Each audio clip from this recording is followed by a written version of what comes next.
마가복음 15장 1절부터 20절까지 말씀 우리 한 절씩 교독하시고 마지막 20절은 함께 읽겠습니다.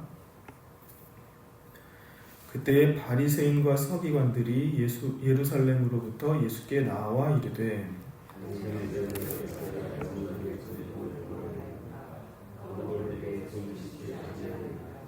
대답하여 이르시되 너희는 어찌하여 너희의 전통으로 하나님의 계명을 범하느냐.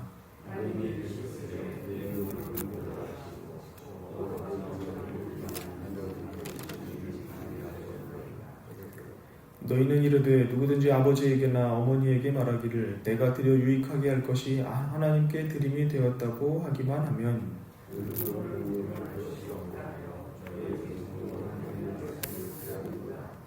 외식하는 자들아, 이사야가 너희에 대하여 관하여 잘 예언하였도다. 일러스되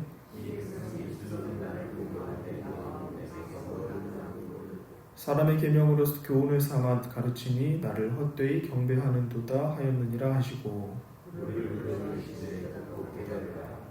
입으로 들어가는 것이 사람을 더럽게 하는 것이 아니라 입에서 나오는 그것이 사람을 더럽게 하는 것이니라.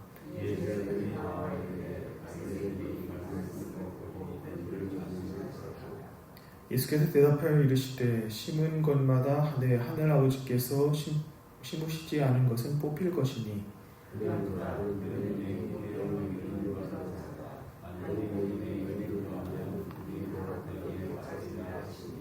베드로가 대답하여 이르되 이 비유를 우리에게 설명하여 주옵소서.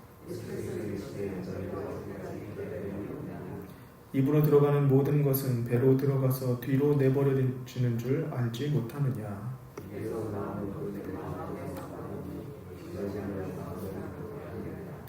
마음에서 나오는 것은 악한 생각과 살인과 간음과 음란과 도둑질과 거짓 증언과 비방이니 이런 것들이 사람을 더럽게 하는 것이요 씻지 않은 손으로 먹는 것은 사람을 더럽게 하지 못하느니라. 아멘. 오늘 본문은 예루살렘에서 내려온 바리새인과 서기관들이 예수님께 시비를 거는 장면으로 시작합니다. 그들의 불만은 예수님의 제자들은 음식을 먹을 때 손을 씻지 않아서 장로들의 전통을 어긴다는 것이었습니다. 겉으로 보기에는 경건이나 혹은 위생에 관한 열심처럼 보일 수도 있겠지만 주님은 그들 이면에 숨겨진 아주 지독한 외식을 꿰뚫어 보셨습니다.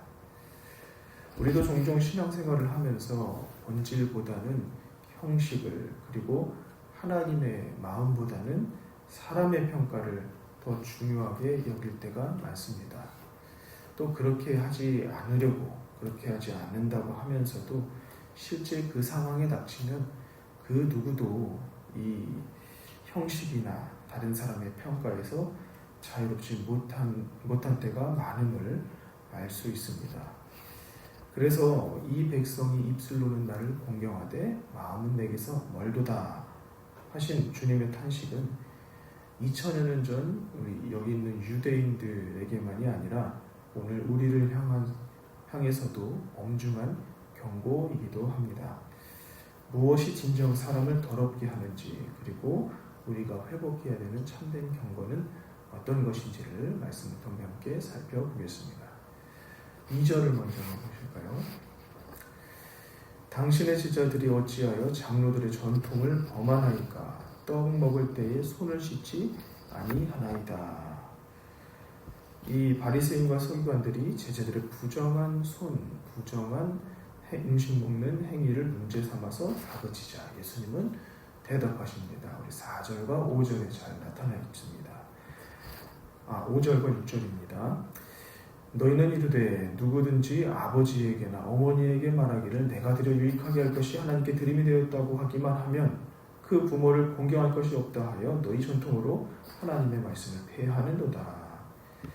그들은 하나님께 드렸다는 명분만 내세우면 마땅히 행해야 할 효도의 책임을 면제받을 수 있다고 가르쳤는데, 이것은 신앙의 이름을 빌려서 하는 그 불효를 정당화하는 영적인 기만에 불과했습니다. 그래서 마가복음 7장 병행구랑 대조해서 보면요, 거기는 마가복음에는 고르반, 단어로서 이렇게 당시에 이 사람들이 생각했던 행하고 있었던 그 장로들의 전통 한 면을 그렇게 가리키는데요. 그래서 예수님은 이 고르반 하나님께 드린다 하는 전통으로 그것을 악용하여서 부모님을 공경하라는 하나님의 절대적인 계명을 교묘하게 피해간 이 의식하는 자들의 그런 부정한 마음을 정확하게 지적하고 여기 계셨습니다. 부정한 손이 더 나쁜 것일까요? 아니면 부정한 마음이 더 나쁜 것일까요? 전통이나 형식 자체가 나쁜 것은 아닙니다. 그러나 그것이 하나님의 계명을 지키기 위한 수단이 아니라 계명을 피하기 위한 수단이 될 때는 즉시 악한 죄와 잘못으로서 기능하게 됩니다. 아무리 선한 것이라도 본래 목적을 벗어난다면 그것은 아름답다고 할 수 없습니다. 예를 들어서 밖에서 지저귀는 새가 우리가 야외에서 볼 때는 참 예쁘지만 우리의 집 안으로 들어왔다고 생각해 보십시오. 빨리 쫓아내지 않으면 각종 해충이나 벌레나 또 온갖 병균을 옮길 수 있는 위협의 대상으로 느껴지는 것이 사실입니다. 한 번은 비둘기가 저희 집에 들어와가지고 그것을 쫓아내느라 애먹었던 적이 있습니다. 밖에서 볼 때는 평화의 상징이라고 하지만 또 지금 우리나라에서는 좀 인식이 바뀌긴 했지만 집에 들어온 비둘기를 보니까 참 무섭게 느껴지더라고요. 그래서 하나님께서 세우신 그 자리를 이탈하지 않는 것이 참 아름다운 것이구나 하는 것을 생각을 해보게 됐습니다. 그처럼 하나님께서 세우신 계명, 그것을 지키기 위한 그 목적에서 이루어지는 것이 아닌 것은 하나님 보시기에 얼마나 나쁘고 부정한 모습으로 거기 보일지 참 여러 가지 면에서 생각해 보게 됩니다. 우리는 어떻습니까? 교회에서의 봉사나 직분이 우리의 삶의 불순종을 가려주는 수단이 되고 있지는 않나 생각해 봅니다. 아무리 종교적인 열심이 우리 가운데 대단할지라도 그것이 진정 그것을 통해서 하나님께 올리는 영광과 또 하나님과의 1대1의 인격적인 관계를 대신해 줄 수는 없습니다. 하나님은 우리가 하나님께 드리는 어떤 화려한 그런 퍼포먼스를 원하시는 것이 아니라 하나님의 말씀 앞에 정직하게 반응하여 살아계신 하나님과 동행하는 우리의 상한 심령, 하나님의 성령이 민감한 우리 영혼을 원하십니다. 사람의 가르침으로 교리를 삼아서 하나님을 헛되이 경배하는 이 바리새인과 서기관들의 어리석음, 이것을 타산지석으로 삼아서 하나님 말씀의 본질인 사랑과 공의를 우리 영혼과 삶에 회복하고 또 더욱 굳게 세워나가는 저와 우리 지체들 되시기를 소망합니다. 주님은 다시 무리를 부르셔서 이제 가르치십니다. 11절 보시면요. 입으로 들어가는 것이 사람을 더럽게 하는 것이 아니라 입에서 나오는 그것이 사람을 더럽게 하는 것이니라.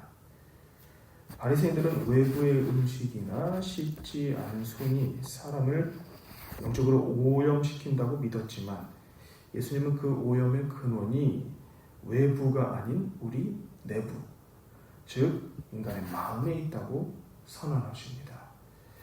제자들은 이 말씀이 바리새인들에게 걸림돌이 되었다고 걱정하지만 주님은 단호하시죠. 하나님이 신지 않으시는 것은 결국 뽑히게 될 것이고 맹인이 맹인을 인도하면 둘 다 구덩이에 빠지게 될 뿐이라고 말씀하십니다. 이것으로 미루어 볼 때 우리가 행하며 살아가는 믿음의 싸움, 영적인 전쟁은 우리 외부 환경을 정돈하는 싸움이 아니라 내 마음에서부터 시작되는, 내 마음을 잘 지키기 위한 싸움이라는 생각이 듭니다. 우리는 환경이 나빠서 혹은 누군가가 우리를 자극해서 죄와 잘못을 범하게 되었다고 핑계를 대고 우리 자신을 합리화하고는 합니다. 그러나 외부의 자극, 우리를 둘러싼 환경들은 이미 우리 안에 있던 것을 끄집어낸 것뿐입니다. 주님은 우리가 외모를 가꾸는 데 투자하는 것보다 우리의 삶의 모습들을 아주 탄탄히 세워나가는 것보다 우리의 내면을 먼저 살피는 것을 거기에 열심히 힘쓰기를 원하시는 것입니다. 나 스스로를 의롭다 여기며 남을 비판하는 맹인된 인도자의 길에서 벗어나서 오직 하늘에 계신 아버지, 우리 하나님께서 심으신 생명의 말씀만으로 우리 내면부터 그리고 외면까지 모두를 아름답게 채워나가는 복된 하루 되시기를 바랍니다. 이 비유를 설명해달라는 베드로의 요청이 있었습니다. 그러자 주님은 좀 더 구체적으로 설명을 해주시죠. 사람의 입으로 들어가는 모든 것은 결국 그 몸 밖으로 나오게 된다. 배설하게 된다. 그렇지만 입에서 나오는 것들은 마음에서 나오는 것이라 그것이 진정 사람을 더럽게 하는 것이다 하고 말입니다. 그리고 입에서 나오는 것들에 사람을 더럽게 하는 것, 사람을 이미 오염시킨 그 주범들의 목록은 참혹합니다. 우리 19절 보시면요. 마음에서 나오는 것은 악한 생각과 살인과 간음과 음란과 도둑질과 거짓 증언과 비방이니, 손을 씻지 않고 먹는 것은 위생의 문제일 뿐 영혼을 더럽히지는 못하지만 마음 깊은 곳에서부터 솟구치는 이 악한 죄악된 본성들은 인간을 근본적으로 타락시킵니다.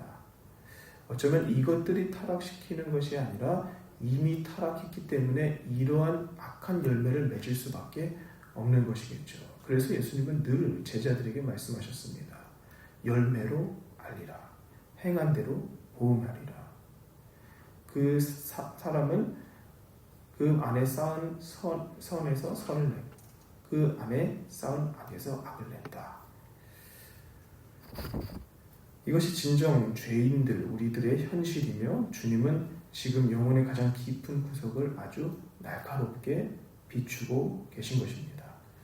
이 말씀은 우리에게 절망을 주는 동시에 소망을 주는 말씀이라고도 생각이 듭니다. 내 힘으로는 이 부패한 마음을 다 깨끗하게 청소할 수 없는 절망이 먼저 들죠. 그리고 그렇기 때문에 우리에게는 우리의 겉을 가꾸고 닦고는 어떤 외적인 그런 행위나 방법이 아니라 우리의 속을 새롭게 하시는 예수 그리스도의 보혈의 공로, 십자가의 보혈, 그것이 필요하다는 소망입니다. 기독교는 도덕 수양의 종교가 아니라 생명을 건네는 영생의 종교입니다. 그래서 우리는 손만 씻는 종교인에 머물 것인가, 아니면 마음의 할례를 받은 참된 예배자가 될 것인가를 결정해야 합니다. 날마다 주님의 십자가 앞에서 마음과 영혼의 모든 찌꺼기들을 다 쏟아놓으시고 주님의 성령께서 진리의 말씀으로 깨끗하게 씻어주시는 은혜를 경험하시기를 바랍니다. 보혈의 은혜로 씻겨진 우리의 마음만이 주님이 기뻐하시는 거룩한 말과 행동을 담고 또 흘려보낼 수 있습니다. 그리하여 하나님 허락하신 오늘 하루의 삶 가운데 우리 외면의 정결을 뛰어넘어 내면의 거룩을 추구하는 진정한 그리스도의 제자의 삶을 모두 살아가시기를 주 예수님의 이름으로 축원합니다. 살아계셔서 역사하시는 거룩하시고 자비로우신 하나님 아버지, 오늘도 복된 하루를 열어주셔서 하나님의 진리의 말씀에 저희의 영혼과 이 하루를 열어가게 하시니 참으로 감사드립니다. 하나님, 저희 가운데 있는 어쩌면 사람의 전통과 체면을 하나님의 계명보다 앞세운 위선적인 모습이 있다면, 죄악된 모습이 있다면 하나님 오늘 다 하나님 앞에 내어놓고 우리 주 예수 그리스도의 십자가의 보혈로서 깨끗하게 씻어주시기를 원합니다. 입술로는 주님을 사랑한다 말하면서도 마음은 여전히 세상의 욕심과 악한 생각들로 가득 차 있지는 않았는지 정직하게 돌아보는 신령 가운데 하늘의 은혜와 자원들을 아낌없이 공급하여 주옵소서. 씻지 않은 손보다 씻지 않은 우리의 마음을 더 두려워하게 하여 주시고 날마다 우리 주님의 보혈로서 내면을 정결하게 씻어 우리의 외면 또한 아름답게 가꾸어 갈 수 있도록 은혜를 베풀어 주옵소서. 형식이 아닌 본질로서 외식이 아닌 진실함으로써 우리 하나님을 공경하는 참된 예배자로 오늘을 살아갈 수 있도록 역사하여 주시옵소서. 감사드리며 모든 말씀 우리 구주 예수 그리스도의 이름으로 기도합니다. 아멘.